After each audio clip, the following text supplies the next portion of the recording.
Hey, what's going on, guys? Welcome back to another just chill, laid-back discussion type video. Today I'm going to be talking about my time at GOML 2026, which was this past weekend. And yeah, basically, it's one of the biggest majors in Canada. I think it might be the biggest. It's either that or Battle of BC. But yeah, I went with a bunch of my friends, and it was a really good time. And the tournament itself, I want to just talk about some things that happened at it that I thought were cool, and then some kind of pros and cons about the event in case anyone was considering going next year. So first of all, really cool things that happened. So there was a lot of just really big runs in singles. So there was a Luigi player that ended up beating a bunch of like really good players. I think there was like the Samus player that was doing really good that he beat. And he ended up getting a really good run. I think he got maybe like 49th or something. And he was like seeded, I think maybe like low hundreds or something. So that was a pretty crazy run. And then there was also Lima. I don't know if he was seeded, but he went on an absolute tear in top 8. I think he only ended up losing to Hurt and Leo, which were, I mean, the number 1 and 2 eventually. So really crazy games from Lima. And he was just like super locked in, so that was exciting. And the entire top 8 was really good too. I mean, if you want to talk about characters that people find kind of kill entertainment, there was only one Steve, and no Sonics at all. So basically, like, yeah, the top 8 was really entertaining, and it was really enjoyable. And in terms of Melee, they kind of had them both running at the same time because I'll get to this later, but there was some kind of power issues and other unfortunate things that had happened. So yeah, they had ran both Ultimate and Melee top 8 at the same time, and there was, I'll just touch briefly on Melee since it's not really the game that I play, but it was still really exciting. There was a lot of excitement in the venue and stuff, and it was really cool seeing Rat Monster do really well, you know, being kind of the young prodigy that he is. And then everyone in Canada cheering for our Fox player. I forget, I'm trying to remember what his tag is. It's escaping, everyone is cheering it. But yeah, we had a Fox player, Sunsei, that's a tag. And yeah, he ended up being Zane, which is, I'm pretty sure, like the undisputed number 1 in Melee. And he was the top seed. And he had won GOML last year for Melee. So that was pretty cool. Everyone, you know, was just chanting Sunsei. It was just like a really cool atmosphere. If you've ever been to a major, you know what I'm talking about. It's just an amazing vibe in there. So yeah, that was pretty cool. And then yeah, I was saying Rat Monster ended up getting second in like a crazy run. So he had also beaten Zane as well. So that was also really exciting. Okay, that was, I really suck at playing and talking. It's actually a problem. Okay, I'm gonna run it back with this Falcon. I'm gonna try and lock in a little bit. I always feel like I kind of suck the first few games that I get on because, you know, I play more offline, and not to John or anything, but it is definitely an entirely different meta online in terms of just game plans and stuff. Anyways, I think FD's fine in this matchup, but I think platforms definitely would help get more higher damaging combos on Falcon. But anyway, this should be fine. But yeah, as I was saying, the Melee was really exciting. The grand finals was between a Peach player and Rat Monster. I forget what the Peach's tag is, but I think Peach hasn't won a major since like 2018 or something. So that was really cool. They were like both, I don't even think like, I think one of them is seeded top 5 and the other was seeded 8 or something. So yeah, they weren't even seed 1 or 2. So that was a pretty crazy grand finals.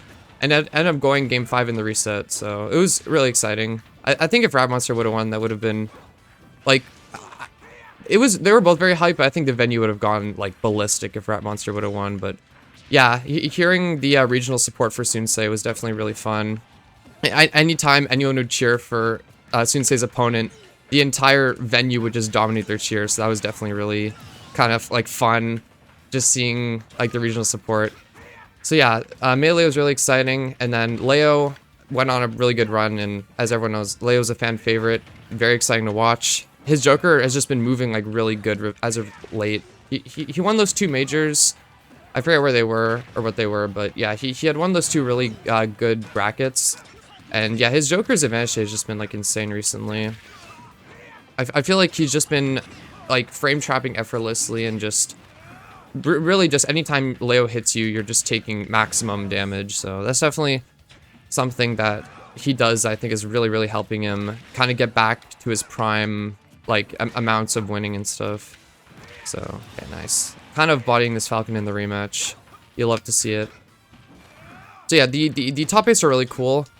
Unfortunately, there's not too much to talk about when it comes to my run, because I kind of got upset round 1. I was playing really bad, just had a lot of nerves, and I ended up just kind of defaulting to playing really safe and never really maximized a bunch of, like, risks. So yeah, he was really good too. I think he was, like, quite underseeded. It was a Ike player, but yeah, so I ended up losing that, which was unfortunate, so I had to get that guy's bracket.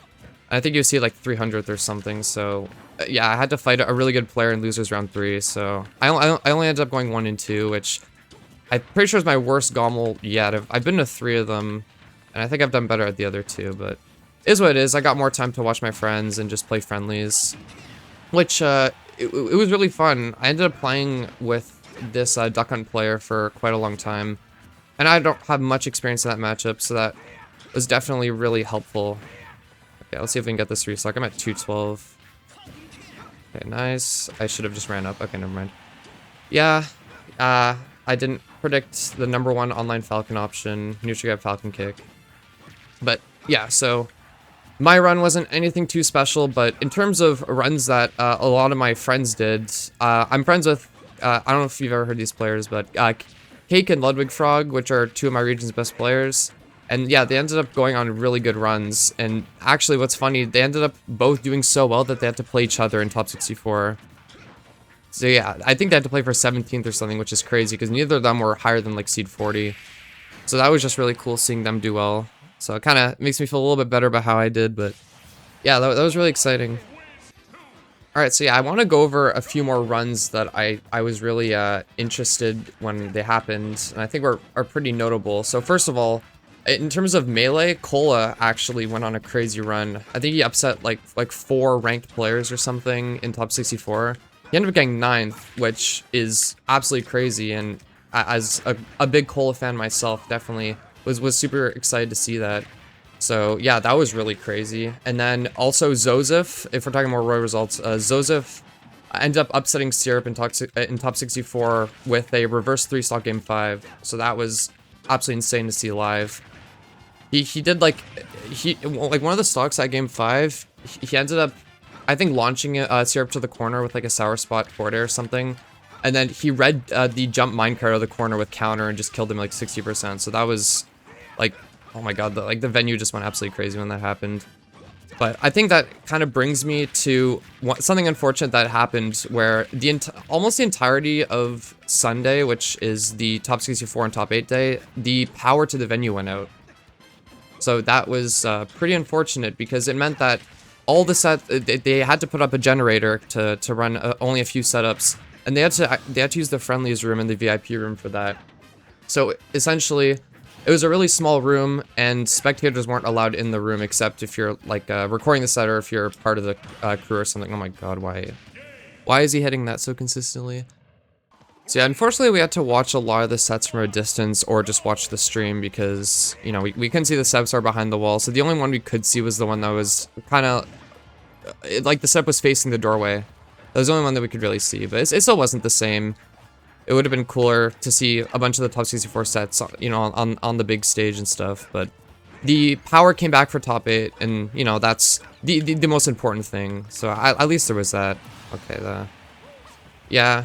It's Wi-Fi banjo, and I am trying to do 2 things at once.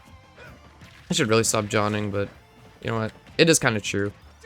Let's see if I can kill him early here.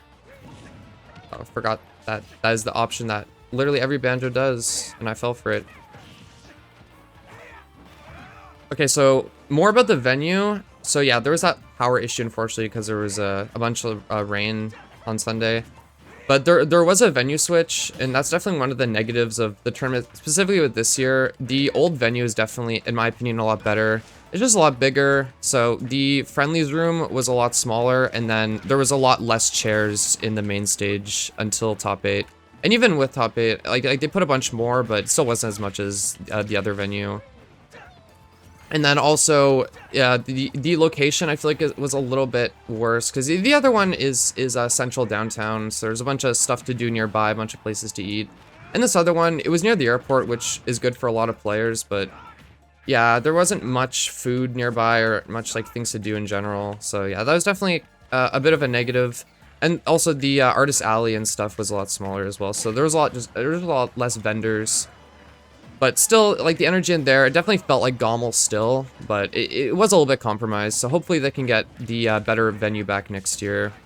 I think it was something related to, like, World Cup issues with just, like, the logistics of kind of having to book off a lot of the hotel for the players. So I understand why it happened, just kind of sucks. So I think that's about all I had for kind of just, like, events that had happened. So yeah, I kind of briefly touched on some of the downsides. But yeah, definitely, I think, like, the best part about GOML definitely this year was the top 8. It was just, I forget exactly who was there, but there was really good storylines with Lima, and then also Leo just playing really, really well. He did insane against Spargo, and then there was also a Diddy Kong player from Japan that had beat Tweak in the Ditto for, like, to make top 8, so that was pretty interesting to watch. It was game 5. Super good set.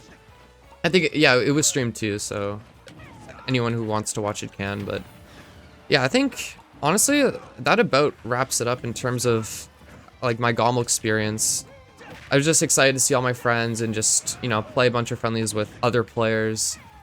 So yeah, I think that about wraps it up. Let me see if I can close this game out against the Banjo. I don't know why you just Wonder Wing that way. Can't really, it wasn't even like stick flick back because he did side B, but alright. Let's see if we can end on a high note. Okay, I thought I shielded in time. Alright, this is a good position for me. Kind of have to retreat though to that bomb. I should have tried to pick up the bomb and then hit him. That would be optimal, but kind of had to settle for at least not getting hit. Okay, there we go. Catching the neutral get up. That was kind of his default option outside of just ledge reversals. So yeah, I think that about sums up what I want to talk about. So thank you all for hanging out, and also let me know if you prefer these kinds of videos or just like more challenge videos. Yeah, definitely that'd be good to know. So anyway, see you guys.